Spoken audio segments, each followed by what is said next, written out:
Pourquoi sommes-nous attirés par les histoires de tueurs réels? Est-ce simplement une curiosité morbide? Ou y a-t-il quelque chose de plus profond qui nous pousse à explorer ces récits sombres et troublants? Est-ce le frisson de l'inconnu, l'adrénaline qui monte en nous lorsque nous plongeons dans les ténèbres de l'esprit humain? Ou peut-être est-ce les ténèbres qui se cachent sous la surface de l'humanité, nous rappelant que le mal peut se trouver n'importe où, même dans les endroits les plus inattendus? Ces questions persistent alors que nous plongeons dans l'univers du true crime, un genre qui fascine et terrifie à la fois. Les récits de crimes réels nous offrent une fenêtre sur des mondes que nous espérons ne jamais rencontrer. Les films et les séries inspirées de meurtres réels offrent un aperçu de l'esprit des criminels, nous permettant de voir les rouages complexes de leurs pensées et de leurs motivations.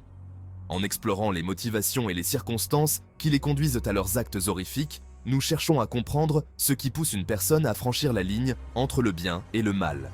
Ces histoires ne sont pas pour les âmes sensibles. Elles dépeignent les aspects les plus sombres de la nature humaine, nous confrontant à des réalités que nous préférerions ignorer. Elles nous forcent à affronter la réalité inconfortable que des monstres existent bel et bien, et qu'ils peuvent se cacher derrière des visages ordinaires. Nous réalisons que ces monstres se cachent souvent à la vue de tous, dissimulés dans la banalité du quotidien. Mais au sein de ces récits glaçants se cache un étrange attrait. Peut-être est-ce le désir de comprendre l'incompréhensible, de trouver une raison au chaos de la violence. Peut-être cherchons-nous à trouver un sens à l'insensé, à découvrir les raisons cachées derrière des actes inexplicables. Ou peut-être est-ce le rappel que la réalité peut être plus étrange et bien plus terrifiante que la fiction. Les histoires de true crime nous montrent que la vérité dépasse souvent l'imagination. Quelle que soit la raison, le true crime continue de captiver le public du monde entier. Les récits de crimes réels nous fascinent, nous horrifient et nous poussent à réfléchir sur la nature humaine.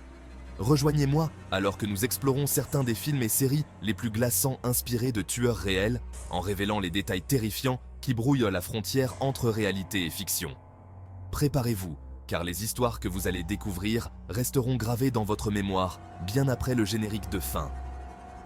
Ces récits nous rappellent que le mal peut se cacher partout et que la vérité est souvent plus effrayante que tout ce que nous pourrions imaginer. En plongeant dans ces histoires, nous cherchons peut-être à exorciser nos propres peurs, à comprendre ce qui nous effraie le plus. Le true crime nous offre une catharsis, une manière de confronter nos angoisses les plus profondes. Alors que nous explorons ces récits, nous découvrons non seulement les ténèbres des criminels, mais aussi les lumières de ceux qui cherchent à les arrêter. Les détectives, les enquêteurs et les journalistes qui travaillent sans relâche pour découvrir la vérité. En révélant les détails terrifiants qui brouillent la frontière entre réalité et fiction, nous rendons hommage à ceux qui se battent pour la justice, et nous rappelons que même dans les moments les plus sombres, il y a ceux qui cherchent la lumière. Préparez-vous, car les histoires que vous allez découvrir resteront gravées dans votre mémoire bien après le générique de fin. Elles vous hanteront, vous fascineront et vous rappelleront que la vérité est souvent plus étrange que la fiction. Rares sont les films qui ont captivé l'imagination du public comme Le Silence des agneaux. Ce film, sorti en 1991, a non seulement marqué les esprits par son intrigue captivante, mais aussi par ses performances inoubliables, notamment celle d'Anthony Hopkins dans le rôle d'Hannibal Lecter. L'histoire effrayante d'Hannibal Lecter, un brillant psychiatre et tueur en série cannibale, a donné des frissons dans le dos et a gagné sa place dans l'histoire du cinéma. La complexité de son personnage, à la fois charmant et terrifiant, a fasciné les spectateurs et les critiques.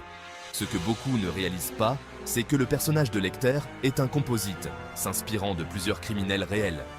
Cette fusion de différentes personnalités criminelles a permis de créer un personnage à la fois unique et terriblement réaliste. L'auteur Thomas Harris, qui a écrit le roman dont le film est tiré, s'est inspiré de ses entretiens avec un véritable tueur nommé Robert Ressler.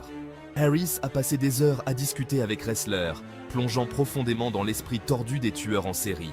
Ressler, un ancien agent du FBI, était spécialisé dans le profilage des tueurs en série et a fourni à Harris des informations précieuses sur l'esprit criminel. Son expertise a été cruciale pour donner vie au personnage d'Hannibal Lecter, rendant ses actions et motivations encore plus crédibles. Un détail particulier qui s'est retrouvé dans l'histoire est l'habitude macabre d'Ed Gein, un meurtrier connu pour avoir confectionné des trophées à partir de la peau et des os de ses victimes, un peu comme l'antagoniste du film, Buffalo Bill. Gain a inspiré de nombreux aspects de l'horreur dans le film, ajoutant une couche supplémentaire de réalisme terrifiant. Mais Le Silence des agneaux ne s'arrête pas là. Le film explore également les profondeurs de la psyché humaine, mettant en lumière les ténèbres qui peuvent résider en chacun de nous. Il entremêle des éléments d'autres tueurs notoires, dont Ted Bundy, qui simulait des blessures pour attirer ses victimes. Bundy, avec son charme et son apparence inoffensive, a réussi à tromper de nombreuses personnes, un trait que l'on retrouve chez Lecter. Et Gary Heidnik, qui emprisonnait et torturait des femmes dans un trou sous le plancher de son sous-sol. Les actes horribles de Heidnik ont inspiré certaines des scènes les plus troublantes du film, ajoutant une dimension de terreur palpable. Le résultat est une représentation réaliste et effrayante de la psyché d'un tueur, un témoignage de la capacité du film à mélanger réalité et fiction dans une tapisserie d'horreur terrifiante. En combinant des éléments de véritables criminels avec une narration magistrale, Le Silence des agneaux continue de captiver et d'effrayer les spectateurs des décennies après sa sortie. C'est un chef-d'œuvre qui explore les recoins les plus sombres de l'esprit humain, tout en offrant une réflexion sur la nature du mal et de la folie.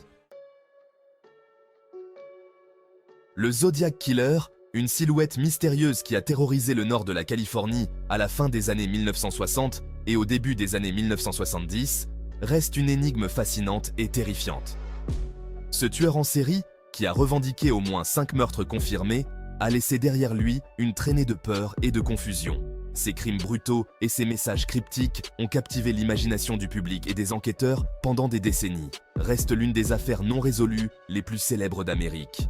Les autorités ont été déconcertées par l'audace du tueur, qui semblait jouer à un jeu macabre avec la police et les médias. Les lettres du Zodiac, souvent remplies de codes et de symboles mystérieux, ont défié les meilleurs cryptographes du pays. Le film Zodiac de David Fincher, sorti en 2007, explore cette affaire déroutante, en se concentrant sur les efforts obsessifs des enquêteurs et des journalistes déterminés à démasquer le tueur. Le film plonge profondément dans les détails de l'enquête, recréant l'atmosphère tendue et l'angoisse des années où le Zodiac sévissait. Le film reconstitue méticuleusement le mode opératoire effrayant du Zodiac, des messages cryptiques envoyés aux journaux, des lettres remplies de menaces et de moqueries, et des codes chiffrés narguant la police. Ces messages étaient souvent accompagnés de symboles étranges et de revendications de meurtres futurs, ajoutant une couche supplémentaire de terreur. Des codes chiffrés narguant la police qui ont laissé les enquêteurs perplexes et frustrés. Malgré des décennies d'efforts, certains de ces codes restent non résolus, alimentant les théories et les spéculations sur l'identité du tueur, et des attaques apparemment aléatoires contre des couples dans des lieux isolés. Ces attaques brutales, souvent perpétrées dans des endroits reculés, ont semé la panique parmi les habitants de la région. Les couples, qui cherchaient simplement un moment de tranquillité, se sont retrouvés pris au piège dans le jeu mortel du Zodiac. L'un des aspects les plus troublants de l'affaire et du film est la capacité du Zodiac à échapper à la capture, disparaissant comme une ombre après chaque attaque. Malgré les efforts intenses des forces de l'ordre, le tueur semblait toujours avoir une longueur d'avance, se fondant dans l'obscurité de la nuit. Zodiac n'offre pas de réponse facile ni de fin hollywoodienne. Le film reflète la réalité brutale de l'enquête, où chaque piste semblait mener à une impasse et chaque suspect potentiel se révélait être une fausse piste. La frustration des détectives est palpable, leur quête de justice constamment entravée par le mystère insaisissable du tueur. Il capture la frustration et la peur qui ont saisi la région de la baie de San Francisco pendant le règne du tueur, soulignant le mystère persistant de l'affaire. Les habitants vivaient dans une peur constante, chaque nouvelle lettre du Zodiac ravivant les craintes et les spéculations. Alors que de nombreux suspects ont émergé au fil des années, la véritable identité du Zodiac reste inconnue, malgré les efforts acharnés des enquêteurs et des journalistes. Les théories abondent, mais aucune preuve concluante n'a jamais été trouvée pour identifier définitivement le tueur, faisant du film un rappel effrayant que certains mystères pourraient ne jamais être résolus. Le Zodiac Killer reste une figure énigmatique, un spectre qui hante encore les esprits et les cauchemars. Un rappel sombre des limites de la justice et de la compréhension humaine. Monster. Aileen Wuornos. Victime ou bourreau. Charlize Theron livre une performance bouleversante dans Monster, incarnant Aileen Wuornos, une femme troublée devenue l'une des tueuses en série les plus connues d'Amérique.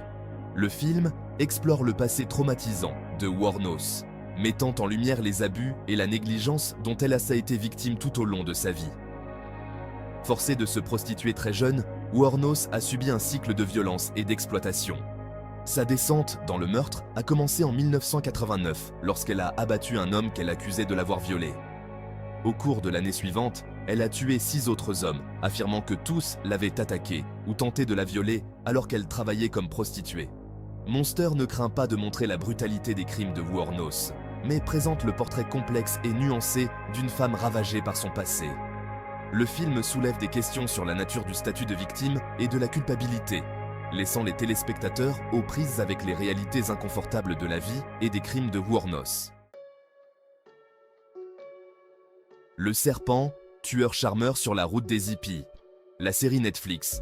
Le serpent retrace les crimes glaçants de Charles Sobhraj, un escroc et tueur en série qui s'en prenait aux touristes occidentaux parcourant la piste des hippies en Asie du Sud-Est dans les années 1970. Tahar Rahim livre une performance effrayante en tant que Sobhraj, capturant le charme manipulateur et la cruauté sans pitié du tueur. Sobhraj, souvent accompagné de sa petite amie Marie-André Leclerc, interprétée par Jenna Coleman, se liait d'amitié avec les voyageurs, les drogants et les volants avant de se débarrasser de leur corps.